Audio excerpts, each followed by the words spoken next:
ले चलूंगा एक ऐसी यात्रा पर जहां समय का कोई बंधन नहीं, जहां सृष्टि के रहस्य छुपे हैं।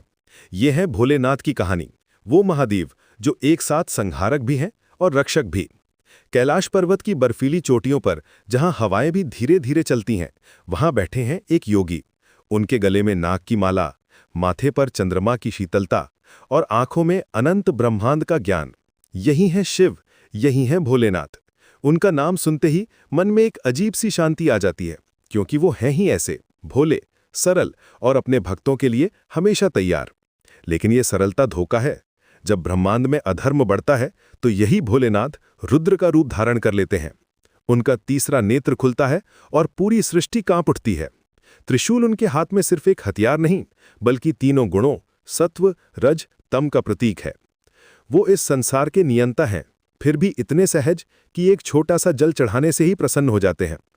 समुद्र मंथन की वो घड़ी याद है जब देवता और असुर मिलकर अमृत निकाल रहे थे। जब समुद्र से हलाहल विष निकला तो सभी डर गए। ये विष इतना भयानक था कि पूरी सृष्टि को नष्ट कर सकता था। उस समय सभी की नजरें भोलेनाथ की तरफ गईं। और क्या किया उन्होंने? बिना एक पल की देरी के उस विष को पी गया। लेकिन माता पार्वती ने उनका गला दबा दिया ताकि विष नीचे न जाए। इसीलिए उनका गला नीला पड़ गया और वो कहलाए नीलकंठ। ये था उनका त्याग, ये था उनका प्रेम इस संसार के लिए। शिव की कहानी सिर्फ विनाश की नहीं है। जब वो तांडव करते हैं तो ये सिर्फ संहार नहीं, बल्कि नई सृष्टि की तैयारी है। उनके हर कदम से ब्रह्मांड की लय बनती है। डमरू की आवाज से ओम की ध्वनि निकलती है, जो सारी सृष्टि का आधार है। ये नृत्य दिखाता है कि अंत और शुरुआत एक ही सिक्के के दो पहलू हैं। सती से उनका प्रेम अमर है।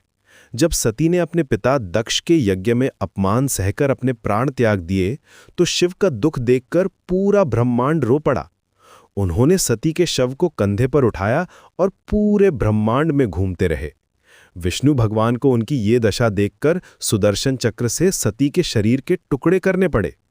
जहां जहां सती के अंग गिरे, वहां वहां शक्तिपीठ बन गए। ये था उनके प्रेम की गहराई। फिर आई पार्वती, जो सती का ही दूसरा रूप थी। उन्होंने कठोर तपस्या की शिव को पाने के लिए।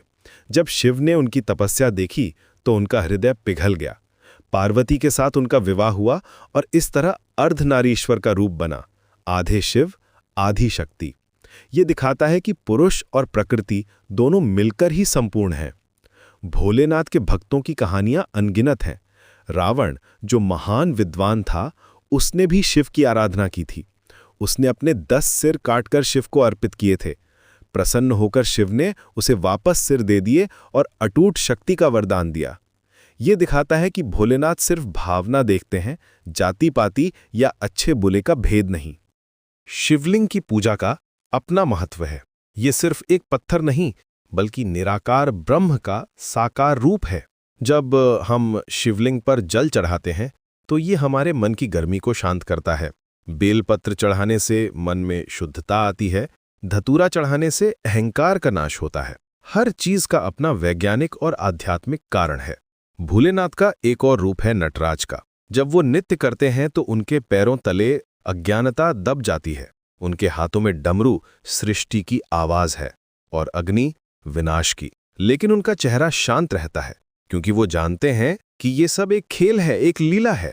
गंगा को अपनी जटाओं में बांधने की कहानी भी अद्भुत है। जब गंगा स्वर्ग से पृथ्वी पर आने को तैयार हुई तो उसका वेग इतना तेज था कि पूरी पृथ्वी डूब सकती थी। तब भगीरथ ने शिव से प्रार्थना की। शिव ने गंगा को अपनी जटाओं में बांध लिया और धीरे धीरे छोड़ा। इस तरह गंगा पृथ्वी पर आई और लोगों का कल्याण हुआ। आज भी जब कोई सच्चे मन से हर हर महादेव कहता है तो भोलेनाथ सुन लेते हैं। वो दूर कैलाश पर बैठे हैं, लेकिन हर भक्त के दिल के पास भी हैं। उनकी कृपा से ही ये संसार चलता है, उनकी शक्ति से ही हम सांस लेते हैं। भोलेनाथ की ये कहानी यहीं समाप्त नहीं होती। ये तो अनंत है, जैसे वो खुद हैं। हर युग में, हर काल में वो अपने भक्तों के साथ है। माया कार्टून चैनल, ये थी भोलेनाथ की अमर गाथा, एक ऐसे देव की